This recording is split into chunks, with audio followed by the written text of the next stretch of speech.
राम कथा के अंदर एक प्रसंग आता है बहुत सुंदर।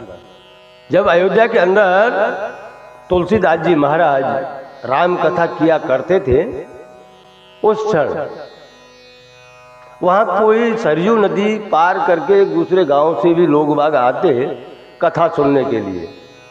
अब वह कथा सुनने के लिए तो आते थे, उसमें एक नवयुवान भी आया करता था। उसका नित्य का नियम था, सुबह में आ जाए, शाम को चला जाए।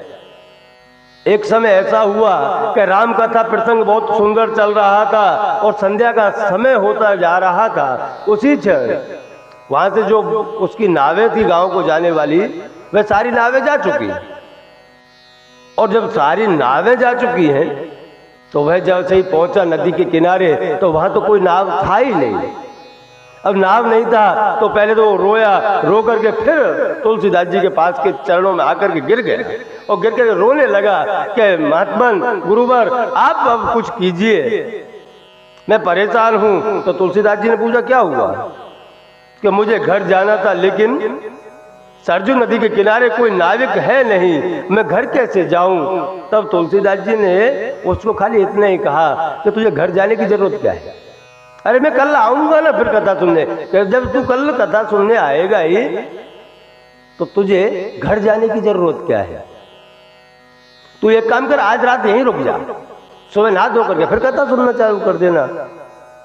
अब आप विचार करना, उस नवयुवान ने कितना सुंदर जवाब दिया है तुलसीदास जी को कि बाप जी मैं सोच रहा हूं कि मैं यहां से घर चला जाऊंगा, आप कह रहे हो यहां रुक जाओ। अगर मैं यहां रुक गया तो पूरी रात मुझे घर की याद आएगी, और अगर मैं यहां से घर चला गया तो पूरी रात मुझे राम कथा याद आएगी, आज के सारे प्रसंग याद आएंगे। मैं घर इसलिए जाना चाहता हूं, आप ही बताइए क्या करूं?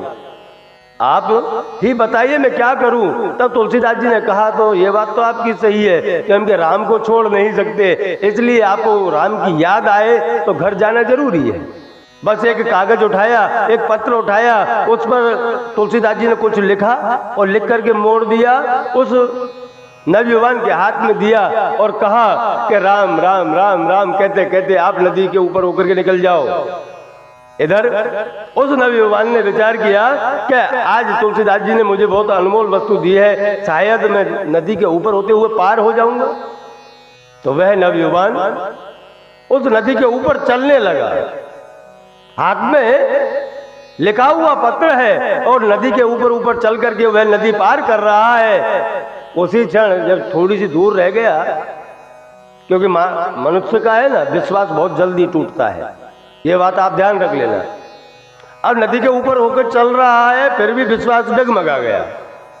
उसने बीच में ही विचार किया कि ऐसी तुलसीदास जी ने कौन सा मंत्र लिख के मुझे दे दिया है कि मैं नदी के ऊपर चल रहा हूं, एक बार देखूं तो सही खोल के। जैसे ही उस नवयुवान ने उस पत्र को खोल करके देखा है, उस पत्र के अंदर खाली राम लिखा था और कुछ नहीं लिखा, केवल राम लिखा था।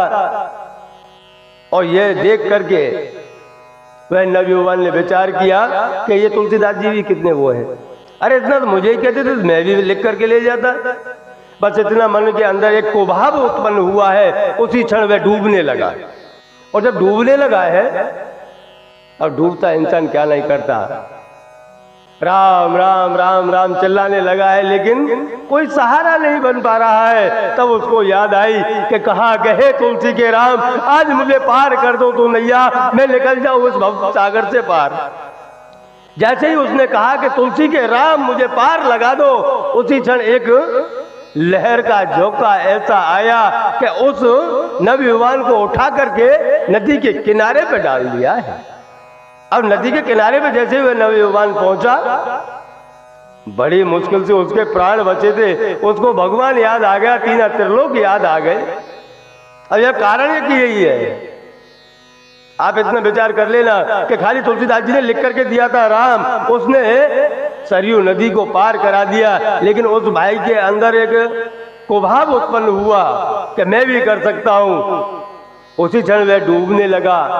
मेरा कहने का मतलब यही है कि जब आपका राम नाम का जाप इतना हो जाए सीमा से परे है, तो आप दूसरे को भी नदी पार करा सकते हो, भवसागर पार करा सकते हो। अगर आपके पास में इतना बैंक बैलेंस राम नाम का है ही नहीं, तो स्वयं भी उसमें डूबने की कोशिश रहती है। इसलिए तुलसीदास जी ने लिखा था राम, क्योंकि राम नाम का प्रभाव इतना तगड़ा है कि आपको इस दुखाल्य संसार से पार करा सकता है।